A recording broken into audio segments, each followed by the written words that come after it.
Welcome to the Masters of Automation podcast series. In today's episode, I have Robert Enslin. Welcome, Robert. It's a pleasure to have you join the podcast Oh, episode. yeah, it's great to join you. Thank you for inviting me. Thank you, Robert. So Robert Enslin joins UiPath most recently from Google Cloud, where he served as the president of Global Customer Operations. In that role, he led global field operations, tripling the size of the sales organization and driving Google Cloud's growth at scale. He also spent 27 years at SAP in various leadership roles across sales and ops.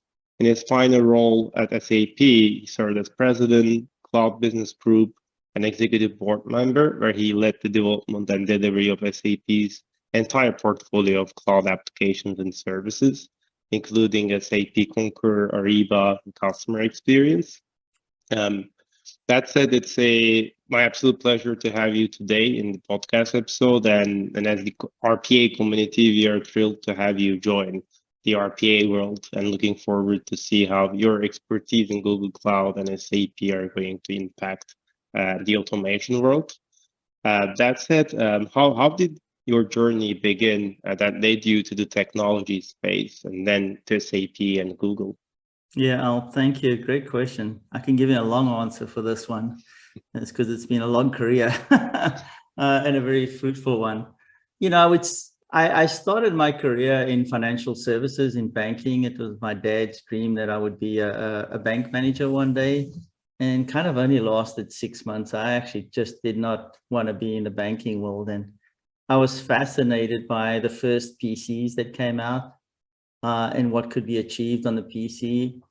And so I decided to go and study programming, computer programming, and because I really wanted to write programs it was just fascinating to see that you could code something and you could watch it on a screen come out, and you could interact with the screen by writing certain code. So I started to program, and I started with assembler programming in the very early days, which was pretty complex. It's ones and zeros basically, and understanding registers, things that today everybody takes for granted.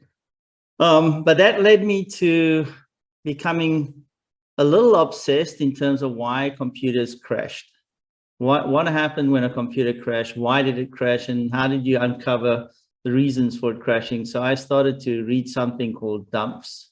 Dumps was basically a printout of the computer's memory, and by reading the computer's memory, you were able to determine what created the crash, and then you could fix the crash so that it wouldn't happen again. And I did that for a long time. And then in some point in time, I actually got engaged in operating systems, IBM operating systems, MBS, VSE, and VM, and transactional processes like CICS, and databases like IMSDB, and so I was very technical in my very early stage, and because of that, SAP, which was a very young company, this was all in South Africa. SAP was a very young company in 1991. They started speaking to me when I joined SAP South Africa.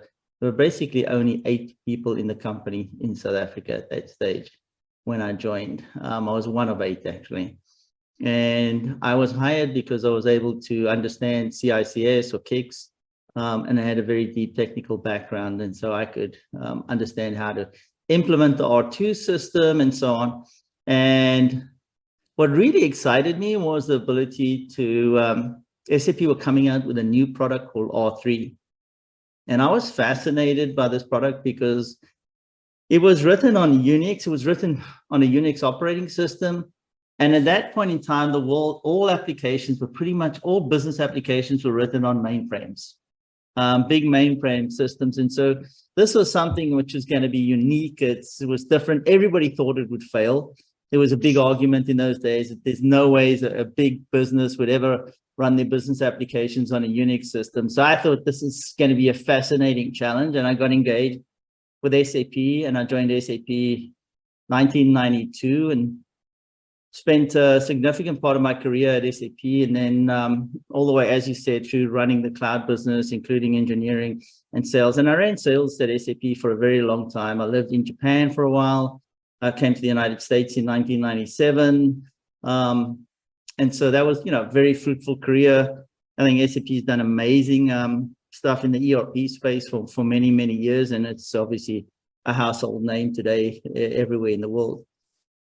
And then as things evolved, Google Cloud came along, and I was like, the cloud is really going to be something spectacular.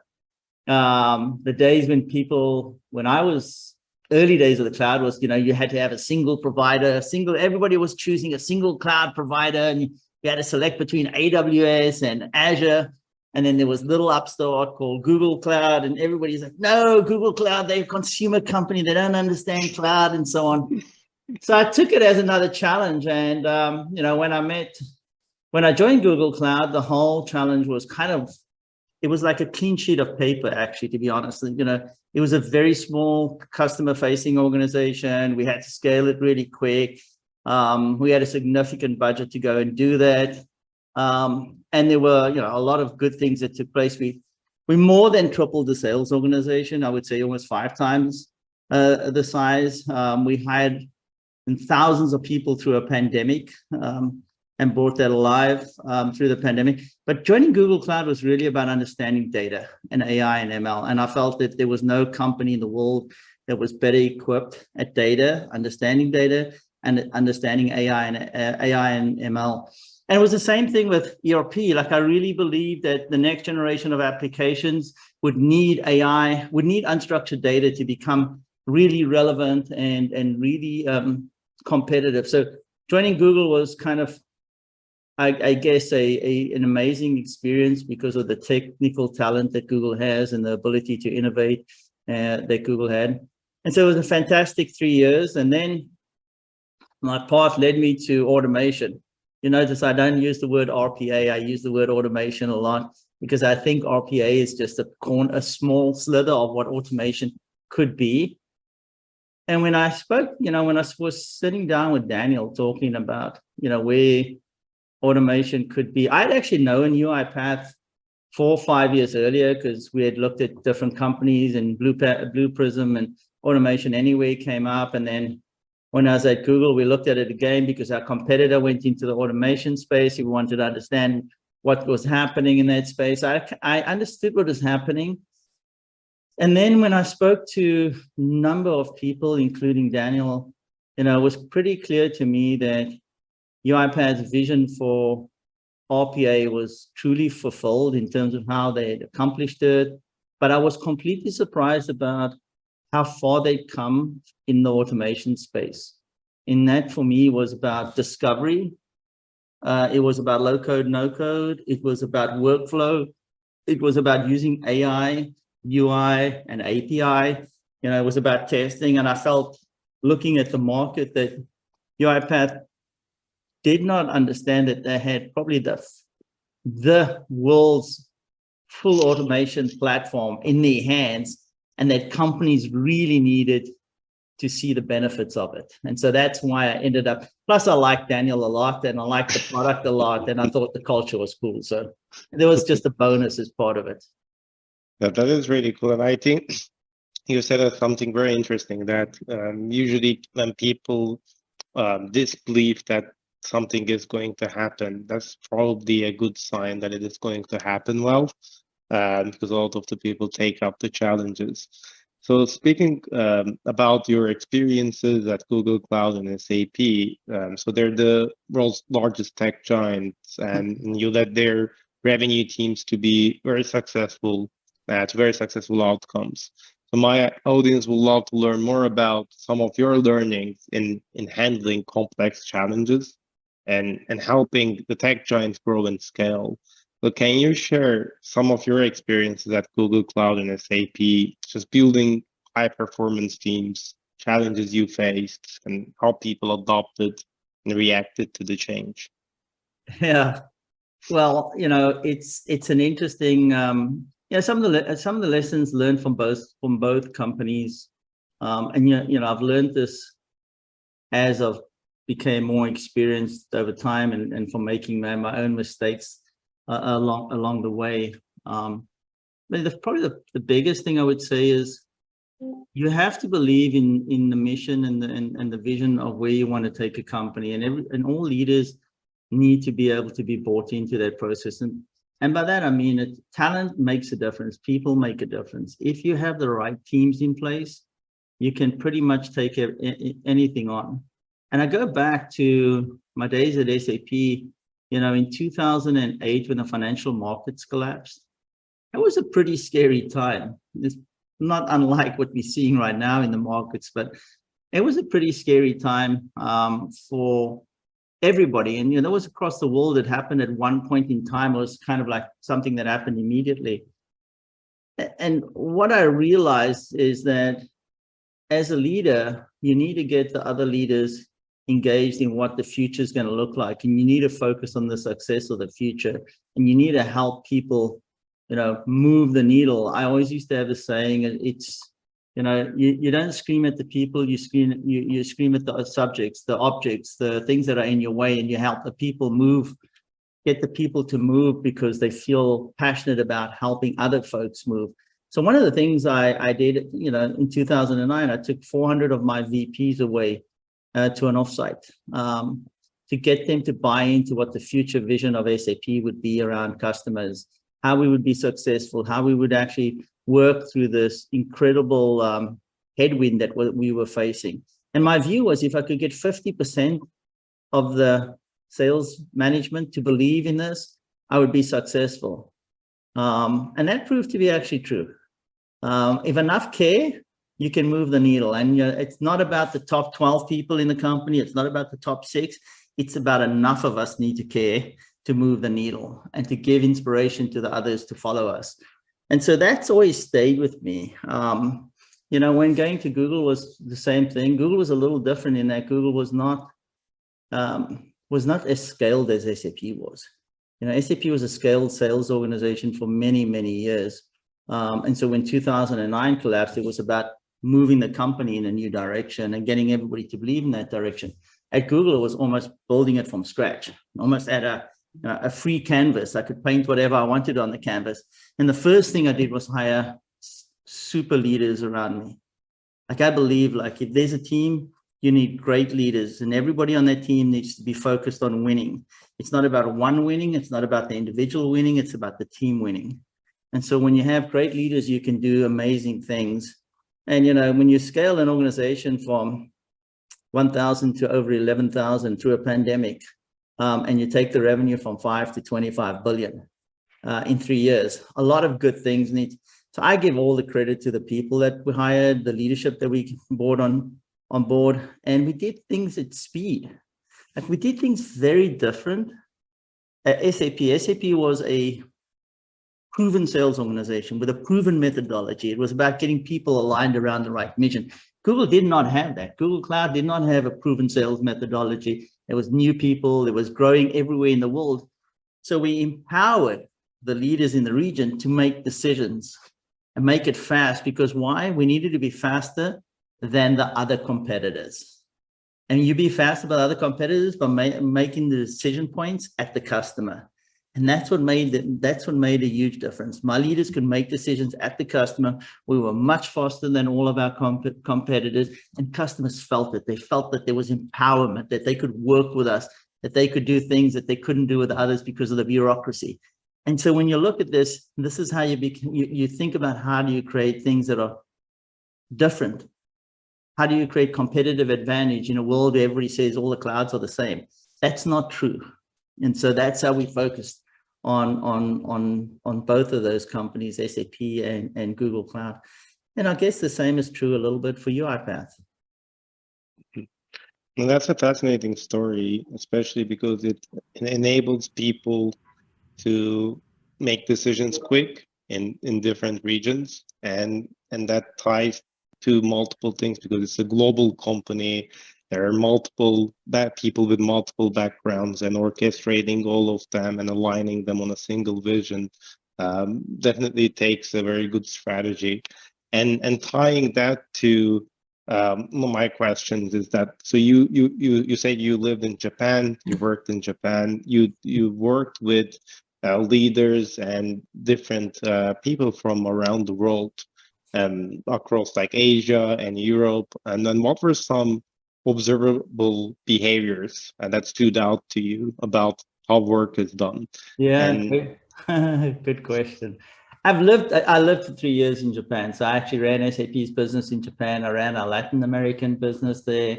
I ran all the global business. I'd spent time in Germany. I grew up in South Africa. I've lived, I think, 4 places in the United States. I've lived in over 9, 10 different places in the world in my time. So I actually have a pretty broad global experience. There are a couple of things that you learn through your career. One is like growing up in South Africa, we didn't have a lot. You did a lot with little.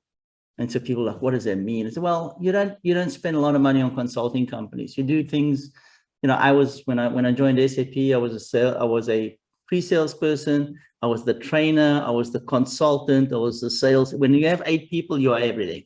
Right? You open the trunk of your car and you actually change the foils and the slides before you go and present to this customer.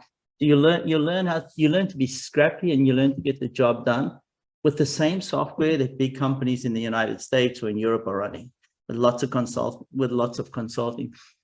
So you learn that I learned that in Africa in a big way, which also taught me to do a lot of things myself over time. Coming to the United States, it was like, oh my gosh, here's an abundance. Like everybody, every partner, every SI is the IBM and Accenture and Deloitte, and they just got thousands of consultants and so on. It's like it's a completely different world. And so you learn something different, but you love the experience of the US, which is like, just go for it. Like, just make it happen. Like this, just right. And so you get that ingrained in you, and then you pick some pieces of that up. And then when you go to Japan, everything's quiet. It's just and you want to shake the walls. Come on, let's move. Let's do something, right? And so, all along I learned probably the most in Japan from how to work with people and how to understand people. Because when I came in, first thing, my very first experience was I had a Saturday lunch meeting with my CFO and my head of sales, because I was the president of SAP Japan. I was pretty young. There was a Saturday in Japan. I arrived at Friday. Saturday was my first meeting, and we had a lunch. And the lunch was kind of awkward because I didn't really speak Japanese. I actually didn't speak any Japanese, and their English was so bad that we didn't really know what we were speaking to each other about. So my Saturday was, okay, this is not the right way to work with these folks. I've got to figure out another way to work with them. And then it was a case of, how do I engage my personality with the Japanese so that it can work for both of us? And I learned that over a couple of years, how to respect them, how to get the best out of them, how to make them feel like I was on their side. But I was different. I didn't try to be Japanese. I thought there was, that would be fake. It would not be who I am, would not be what represented. But I needed to figure out what to respect about them. Why would I not to bring my African or my American and just, kind of install it in their culture and make that happen? And so I did a lot of things in Japan, which was very different. Like, I used to, which is unusual for a president, to actually sit next to salespeople in their desk and ask them what they're doing. Every day I used to walk around the office and sit next to and get really close and acquainted. I used to run all the sales forecasts for almost 18 months while I taught people how to actually run it. I hired, again, a really good leadership team, but I did it really fast and quick. And so over periods, I've learned, how to deal with the different cultures and how to make it work with the Europeans, with the Germans. Everyone is different, and everyone operates differently. We're all humans, but at the end of the day, if you can, in a global organization, if you can make the benefit of our diversity work for your company, it's an amazing thing to see happen. It's hard. It's not easy because we don't come with the same thinking. We come with different thinking, and that's the power of diversity, is bringing that different thinking together to make something happen. Having worked at a German company for 27 years, I can tell you it's very different than an American company. But what it's given me is kind of like an identity with them. So I feel very comfortable around different countries, different people, different nations, and so on, because I can understand them and I can actually adapt slightly to the way that they want to operate. And there's different speed. Like the US is fast, China's fast, Southeast Asia is fast. They want to get things done, right? The Japanese are a little slower, more careful. They want to make certain the product's perfect before they bring it out. They're embarrassed if the product's not perfect. The Americans are like, 75% is good enough. Let's go. Right? The Germans want to speak for like 4 hours before they make a decision. Let's have a real debate. Like, why debate? Let's just go make a decision, please. Right? And so you can't change the cultures of people and how they grow up, because that's just ingrained in everything they do. It's the same companies. Companies have a certain culture, and it's who they are, and it's how do you adapt to it? How do you fine tune it? How do you evolve it over time? But it doesn't really change. So those are the kinds of things that I've learned. And I would just tell everybody, you know, in your audience, the more you can experience different cultures, different places, at a depth, I think the better, that gives you the ability to really run global organizations at scale. And one of the benefits I think I've had is that I have more global experience than a lot of executives. You know, I don't come with just the US-based thinking, you know, having lived around the world and understood it. And I feel like it's a huge advantage for me. I think having that well-rounded experience about how other people from other backgrounds may think, may feel, actually makes it much more easier to work with them and bring people together. And since now doing automation is part of our work, it's also very interesting to see how different cultures react to it and adopt it. And in certain ways, they love it. In certain ways, they don't like it, or maybe they're more cautious against it. So as we're keep reinventing the future of work, right? Like we're introducing new concepts like telehealth, where patients can speak to doctors over the phone in virtual spaces, building remote offices that leverage global workforce, or like real-time orchestration within the data systems that allow vaccination deliveries. So as call centers react to that, we look for faster delivery experience, better customer experience, and removing mundane work. Maybe like getting an invoice, which everyone thinks of as the first thing come to mind. So as automation is all around us, and if you tie it to also some of the different countries that you've seen and how people react to adopt change, where do you think is still untapped? Well, I think we're at the very, very beginning of it. And, you know, I'll give you this visual picture because, you know, I get this question a lot. So will automation replace me? Will it replace work? Is it a replacement for human beings and so on? The same was commented around AI and ML, right? And unfortunately, computers are smart, but they still need to have human intervention at some point, humans in the loop, as we say, right?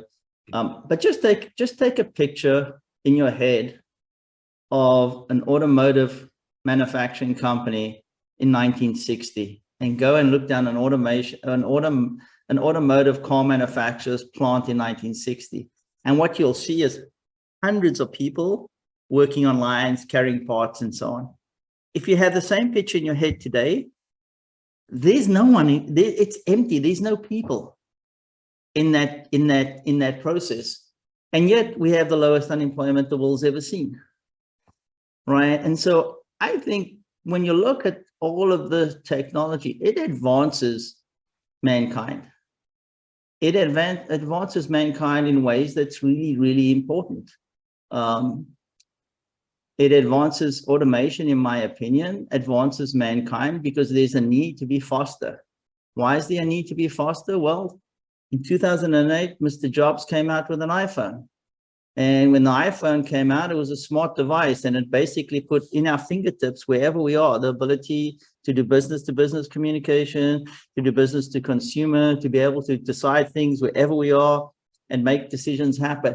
And so the time crunched came rapidly. The internet crunched the amount of time. When I started working in the 90s, we used to have to go back to the office to do email because there was no email on the move. You went to an office, you captured your email, and then you went home, right? So you think about how that time is crunched. Then in the 90s, the internet came about, and we're going to do shopping on the internet. Oh my God, we can buy things on the internet. That's unbelievable. That's like, this is 2000. I mean, this is not even like that long ago. And in 2008, right, the first iPhone comes out, and everyone, now. And today we take it for granted, right? And so speed has happened. In order for the world to progress, the world will eventually, I think there's about 8 billion people on the planet, or like 7.8 billion people on the planet. And they basically, they judge 9.2 is going to be the maximum amount of folks. But there's lots of countries with negative growth, negative demographics. But more important, like the humans can only operate at a certain speed. So we need to be certain that humans are used for their best capabilities. If you think about a doctor, we spoke about telehealth, but think about a doctor. When you go to a doctor's office, they ask you the most mundane, dumb questions ever. How are you feeling? Well, I came here. I'm not feeling that great. Well, is it your head that's sore? Is it this that's sore? Is it that? Can't all this stuff be done? So by the time you go to the doctor, the analysis is done. Automation's already collected the information for the doctor. It's gone to the best sites in the world. So the doctor's time is used for the most critical things. It's looking at you, talking to you, and all that information is already done for. Why should we go through that whole process? There's so much that can happen in terms of automation in the future that can make every bit of our lives and jobs more effective. I also think it can give us more quality time with family. You know, we talk about work has changed. I think COVID has completely changed the work balance, the work-life balance, what jobs people accepted in 2019 that they won't accept in 2020 or 2021 or 2022. And in the future, it will change again. And I think automation can effectively help us get better work-life balance, can make us more productive, and can make us operate at a different speed clock. Right, we still have to use all the incredible logical powers that humans have to understand and read information in making those final decisions. So there's never going to be a situation where humans are not in the loop. We will always be in the loop. I think the value of our time will be just much better utilized today than it was 15, 20 years ago. And so I don't think anybody should ever worry about not having a role or a job. Automation will never replace that. It's certainly just going to make us more effective, and it's going to make companies more effective. We're going to do things with higher quality than we can. Like humans are great at understanding logic, horrible to repeat something. You know that game, right? Where you all sit around a chair and you pass something around 15 people and you say, I love. And by the time it comes out, it's like, I have no idea what somebody said. Like, how did with 15 people, did something get so wrong so quickly? Right? Because humans are just not good at doing things the standardized way. That's not who we are, but automation does it really perfectly. Right. And so there's lots of benefits for automation. I think we're only at the beginning. That's what excites me about UiPath and what we're doing, and how automation can help companies in the future. And I think there's no real limits to what's possible.